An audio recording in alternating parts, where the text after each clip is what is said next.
Hi, I'm an ITGS student who created a video for Out of the Box Animal Shelter. My client Lauren Schinnendorf was having trouble reaching a wider audience for this animal shelter. So when I interviewed her, I asked her what kind of things could need improving.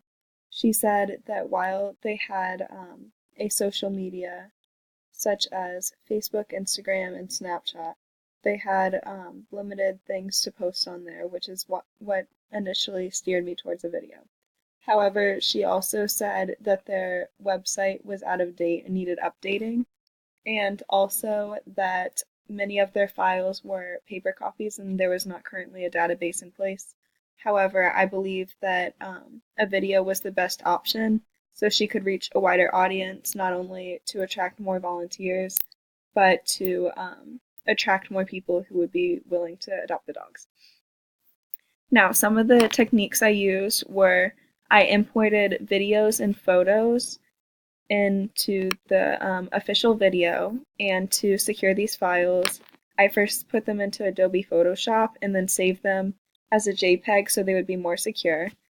I also recorded videos from my iPhone and from a portable camcorder and interviewed people. So not only is their audio from the interviews in here, but I also imported my friend's music from email, uploaded it to GarageBand, and adjusted the pitch in different ways to make the bass louder and things like that. Then imported it into iMovie, which plays under it. I also added transitions so it is smoother between each of the interviews in place, and had to do such things as cropping and trimming the videos so they weren't as awkward.